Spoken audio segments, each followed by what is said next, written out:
তারা নৌকায় ভোট দেবে ভয় পাচ্ছে বলতে। এইসব ভাগাভাগি করে তো লাভ নাই। So that is an interesting observation and that's an interesting ব্যাখ্যা। এখনো জানেই না, তারা মন স্থিরই করতে পারে নাই তারা কাকে ভোট দেবে। লাস্টলি একটা 3 নম্বর যে কারণে আমি নির্বাচন কবে হবে এটা নিয়ে আমার মধ্যে সংশয় আছে। ব্র্যাকের একটা জরিপ নিয়ে ব্যাপক আলোচনা হচ্ছে, বিরাজনীতির জরিপ, যেটা বলছে যে 48% মানুষ তারা এখনো জানেই না, তারা মন স্থিরই করতে পারে নাই তারা কাকে ভোট দেবে। আর 18% না 28% বোধহয় 18% তারা বলছে যে তারা জানাবে না যে তারা কাকে ভোট দেবে। আর 7% বলছে আওয়ামী লীগকে। মজার ব্যাপার হচ্ছে আওয়ামী লীগের যেই সমর্থক গোষ্ঠী আছে যারা এখন দেশে মানে বিদেশের বিভিন্ন দেশে বসে আওয়ামী লীগের পক্ষে মাইকিং করছে, তারা দাবি করছে যে এই পুরো ভোট 48% প্লাস 18% প্লাস 7%, মানে which goes almost 70%, এটা নাকি আওয়ামী লীগের ফেভারের ভোট।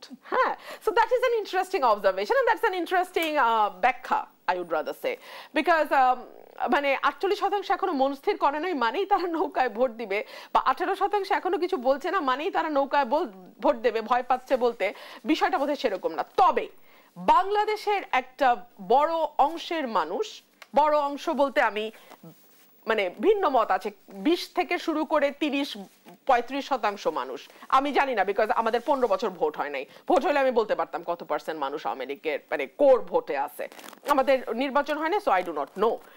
ওই অংশটার মানুষের ভোট আপনি পুরাপুরি বাইরে রেখে, মানে তাদেরকে ভোটের বাইরে রেখে আপনি যদি একটা নির্বাচন করেন, সেইটা কি 14 বা 24-এর রিপিটেশন হবে কিনা সেটা নিয়ে আলোচনা আছে। আপনি যখন এই সংখ্যাটা প্রকাশ করছেন তখন উপদেষ্টা আসিফ মাহমুদ সজীব ভুঁইয়া নতুন করে অভিযোগ করলেন একটি মহল জাতীয় পার্টিকে নির্বাচনে আনার তোড়জোড় করছে, এই দলকে প্রধান বিরোধী দল হিসেবে সামনে আনতে চায় তারা। আওয়ামী লীগের যেসব নেতার ইমেজ ভালো তাদের জাতীয় পার্টির হয়ে নির্বাচনে নিয়ে আসার পায়তারা চলছে। পর্দার অন্তরালে এমন কিছু হচ্ছে কিনা, যেহেতু জার্সি বদলের এক ধরনের প্রচলন আমাদের দেশে আছে, এমন কোনো শঙ্কা বোধ করেন কিনা? আমার কানে এগুলো কিছু আসে নাই, আমি জানি না। আসিফ মাহমুদ সজীব ভুঁইয়া উনি সরকারে আছেন, গোয়েন্দা সংস্থার সাথে নিশ্চয়ই ওনার ভালো মানে সম্পর্ক থাকারই কথা, গভর্নমেন্টে আছেন, উনি জানলেও জানতে পারেন। আমার কাছে এরকম কোনো তথ্য নেই। রাদার কিছুদিন আগে একটা রিপোর্ট এসছে গণমাধ্যমে, বিএনপির সাথে আসন ভাগাভাগি নিয়ে এনসিপি জামাতের মধ্যে এক ধরনের দর কষাকষি আওয়াজ আমরা শুনতে পাচ্ছি। অ্যাটলিস্ট ইসলামী দলগুলোর সাথে বিএনপির একটা দর কষাকষি। তো সেটা যদি হয়, সেই নির্বাচনকে কি আপনি ফেয়ার নির্বাচন মানে সেটা হলে কি হতে পারে?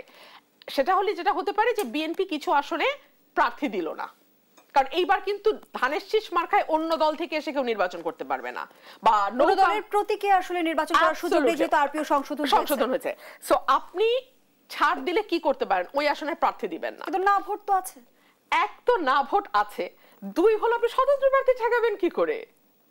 স্বতন্ত্র প্রার্থী ঠেকাবেন করে আপনি কি মনে করেন যে ওই নাম সর্বস্ব দলগুলোর ক্যান্ডিডেট দাঁড়ালো আর বিএনপির একটা স্ট্রং স্বতন্ত্র দাঁড়ালো, স্ট্রং এরও দরকার নেই, মিডিয়াম স্বতন্ত্র দাঁড়ালো যে এলাকায় 8-10 বছর ধরে কাজ করছে, কে জিতবে? চোখ বন্ধ করে ওই স্বতন্ত্র জিতবে। সুতরাং এইসব ভাগাভাগি করে তো লাভ নাই। রাদার নির্বাচনটাকে নির্বাচনের মতো হতে দেন। মানুষ যদি মনে করে 299 আসনে তারা কোনো দলকে পাঠাবে, পাঠাক, তার মানে ইনএভিটেবল কনসিকুয়েন্স যা হওয়ার সেটা দেশের উপর দিয়ে যাবে। এই ট্রায়াল এন্ড এরার প্রসেসের মধ্যে দিয়ে একটা দেশ ধীরে ধীরে মজবুত গণতন্ত্রের ভিত্তির উপর দাঁড়ায়।